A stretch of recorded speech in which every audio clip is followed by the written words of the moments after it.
I'm Ken Leon Guerrero, spokesperson for Guam Citizens for Public Accountability.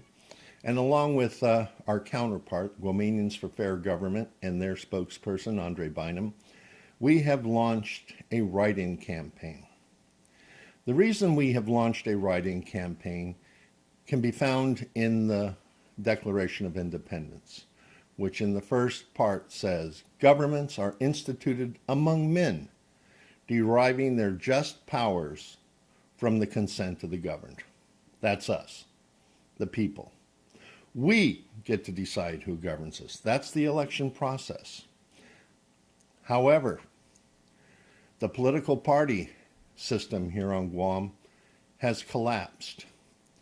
We no longer have any true distinction between Republican and Democratic platforms. It's just like softball teams. We have a red team, we have a blue team.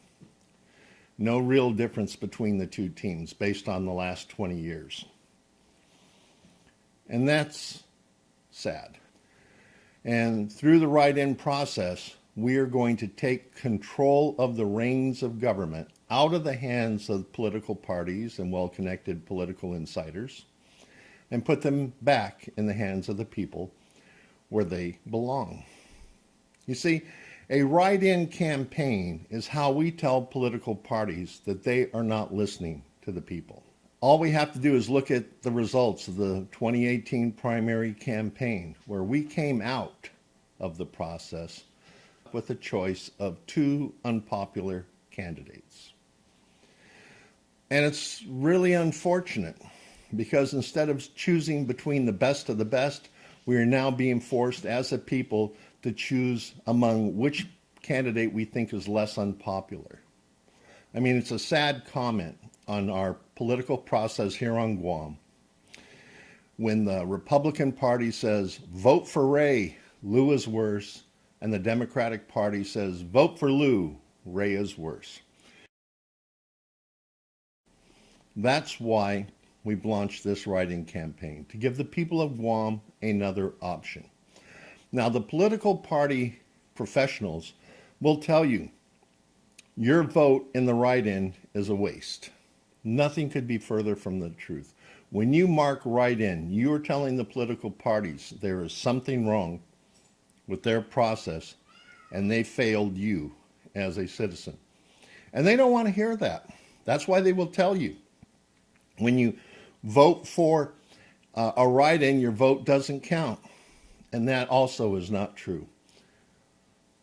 Your vote counts when they count it. But right now, the political parties are making sure the 907 votes aren't counted.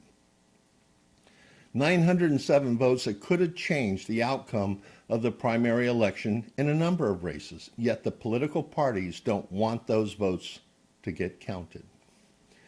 That's why we filed a lawsuit against the Guam Election Commission to compel them to count those votes. But the court process is a long process. That's why we are pursuing the write-in option as well.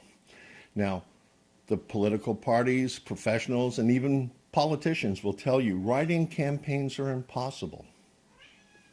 Well, for over 100 years, the 4-minute mile was considered impossible, unbreakable. But in May of 1954, Roger Bannister broke the unbreakable. He ran a mile in less than 4 minutes. And once he did that, 23 other runners broke the unbreakable that same year. 61 runners broke the unbreakable the following year. And since 1954, nearly 2,000 runners have broken the unbreakable. Political professionals will tell you a write-in campaign is impossible. But here's just a few people that didn't listen to political insiders. In 1928, President Herbert Hoover won a primary election as a write-in that launched him on his career to the presidency.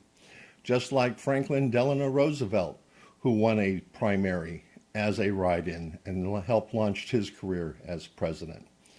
Dwight David Eisenhower also launched his presidential career with a primary election victory as a write-in, as did Lyndon Baines Johnson, who also launched his presidential career as a write-in in a primary victory.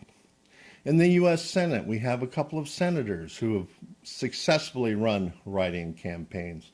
Lisa Murkowski from Alaska, Strom Thurmond, who ran for Congress as a write-in campaign and served 48 years. Charlie Wilson, another Democrat in the state of Texas, started his career as a write-in candidate. There is a long list of congressional, state, and local write-in victories that began their campaigns as write-in candidates. Even here on Guam, Tony Addo won in 2008 as a primary write-in candidate. So that's why we are executing the write-in process, because we believe in a better future for our island, for our children, our grandchildren, and great-grandchildren. The effort will be worth it.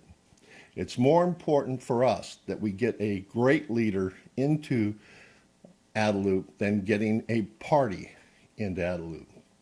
And that's why we have a reason to believe that the write-in effort will be worth it. So this November, on the ballot, you will see 3 categories: Democrat, Republican, write-in.